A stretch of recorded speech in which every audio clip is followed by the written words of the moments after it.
someone who decided to call themselves my organised bubble, you'd think I'd have more organising videos. Because I'm the organised bubble, bitch! I've noticed that it's not always getting organised that can be the struggle for people. It's maintaining that organisation.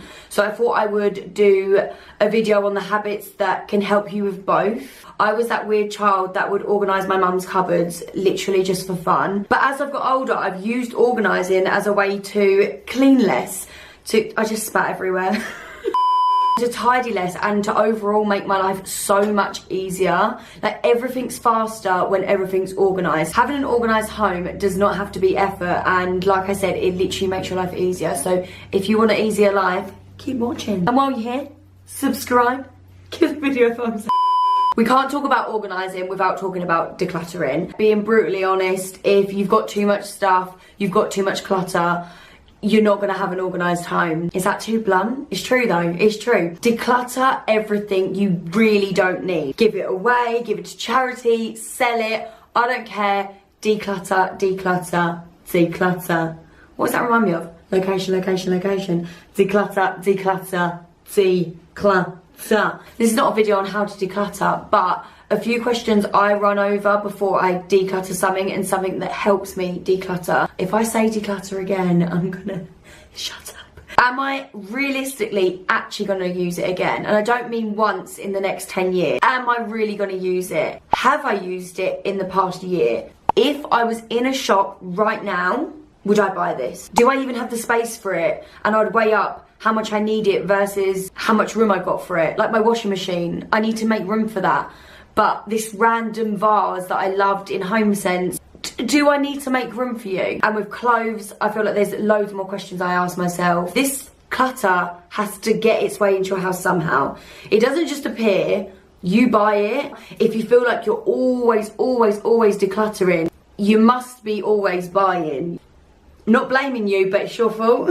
I did speak about this in my ways to spend less money video, and I showed this photo that I made for Instagram. You literally buy and then you declutter, and then you buy and then you declutter, and it's an endless cycle. All the similar questions to when you're decluttering actually applies to when you're buying, and I feel like your spending habits are actually the root cause of quite a lot of clutter. Yes, we're always going to accumulate clutter over years, but it's going to be at much higher volumes if you're constantly buying things you don't actually need. So I'd say decluttering is part of the organising process, and looking at your spending habits is maintaining the organisation. Next one is having easy access. I found having easy access to your items means that you're less likely to ruin, say, a freshly organised cupboard. So for example, let's go to my bathroom. Come on. This is the storage I have in my bathroom, and it's the only storage I have in here. I've got all my skincare, and as you can see, every single thing I can clearly see, I can pick out. I don't really have to move a lot around to get something out. Down here is some more toiletries. By the way, I know that cupboard is the most minimalistic thing ever, and you might be thinking, oh, that's because you have no stuff, you can organise it like that. But I do show other examples, so just bear with me, okay? Stay here, stay with. You'll notice how it kind of is all placed around the edge. Now this is so I can grab it easy. At the back there's like a little cluster of products. I don't use these as much. To get that, I need to move this. I'm not going to do that as often, which means I'm not continuously going, oh, I need to get to, again, down here, everything's kind of around the edge. I've organised this cupboard exactly how I use it. I don't think it's one size fits all. It's literally how you use every space. For me, I do my skincare in my bathroom. My skincare products are in my bathroom. Personally, don't want to bend down to get my skincare products. I just want to pull them open because I use my skincare products twice a day. Whereas my hair and my shampoo, I use once a week. Hence why it's down there. Everything I organise, I've thought about how I use the space and how best works for me. And it doesn't always come like that. Like, well, that was a really good click. Oh, that was crap. Sometimes I'll organise a cupboard or a drawer, and then I'll notice this is getting really messy really quick. I think I need to reorganise this. I'm obviously not using it in the way that I thought I used it. But it's definitely trial and error with how you use each space. If you're having to move 5 items just to get to one item every single time, when you're in a rush, it's quickly going to become messy. When I planned and organised my kitchen, which if you haven't seen that video, I'll link it on screen somewhere, I also considered easy access in a different way. So I put the stuff I use least at the top and work my way down to what I use the most. And also with stuff like this, the front ones are what I use most. So this is olive oil. I use that way more than the vinegar at the back. Everything's just so easy that I'm less likely to mess up the cupboard. And if you watch that video, you'll notice how it looks pretty much the exact same to when I first organised it. If it's hard for me to keep this cupboard tidy, it's probably not organised right. The same in my pantry. The noodles are at the back because I don't eat noodles as much as I'd eat pasta, for instance. This is something to remember when you're at the organising stage, and that is to set boundaries. In this drawer I have my makeup, and I don't ever allow myself to have any more makeup than what will fit in this drawer. If I was to get to a stage where it didn't fit in this drawer, then I've probably got too much makeup, and there is always room for a little bit more. That boundary is very much based on me, whereas if you say had a massive passion for makeup, you absolutely loved it, like that was your thing, your boundary might be one tall set of Alex drawers from IKEA and a drawer. And maybe my boundaries are bigger in other areas. For instance, I've got 2 cutlery drawers. So for some people, this will be the boundary that they set when it comes to all their knives, forks, cutlery, everything. Whilst we're in this drawer, oh my god, you need this and you need this. Joseph, it's amazing. I'll link it below. Saves so much room. This might be your boundary, whereas I've got this. Completely unnecessary.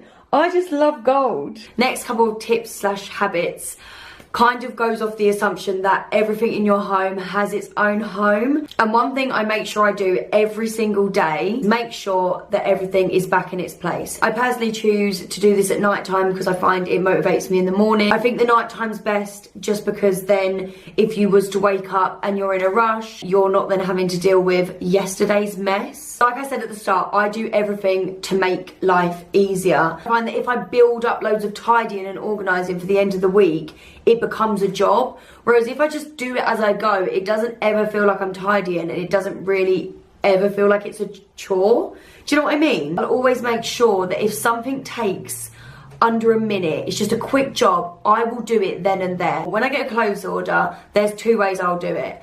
And one way always ends up with my room looking like a bomb has hit. And it's literally because I'm not doing the little 60-second roll. I'll try something on, decide whether I like it or not. I'll put it back in the little bags that it comes in. But when I don't put it back, which could take me literally 5 seconds, I end up with all these little bags everywhere, clothes everywhere, and then I've got to find which item goes in which bag and sort it all out. I've then created a job that's going to take me like 20 minutes. Every time I do it like that, I instantly regret it. This one is definitely one of the smallest things I do every single day that makes the biggest difference. And that is when you open a drawer or a cupboard, you move something and you don't put it back in its place in that drawer and cupboard. Then you do it again and you go back to that same cupboard and you do it again with something else, and you keep doing that, and gradually a week, 2 weeks, that cupboard or drawer no longer looks like what it originally did, all because of just simple little movements. And if you live with someone else,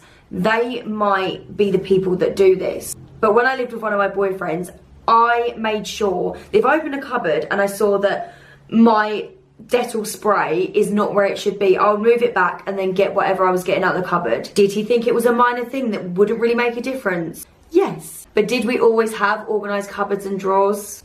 Also yes. You don't just get in a load of debt. It's so gradual, it builds up slowly from small things. It's exactly the same with organisation. I'm about to mess up my cupboards for you making this little video, so I hope it makes sense after this. Here is my cleaning cupboard before I'm about to destroy it to make my point. So I'm getting something out, get that kitchen roll out, and then we'll put it back in, or put it in the wrong place.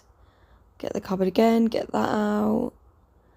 Where am I going to put it? Oh, should we just shove it on the side? Yeah, it doesn't make a difference, does it? It's one thing. Oh, and then because it's a mess, I've got to move things around, pulling things out, putting them back, pushing things in the wrong place, and here we have it, looking less satisfying. Oh, yeah, what are we doing? We'll just move that to get that. And oh, look at that. It's getting messy. Get the little snuffer. Is that a snuffer?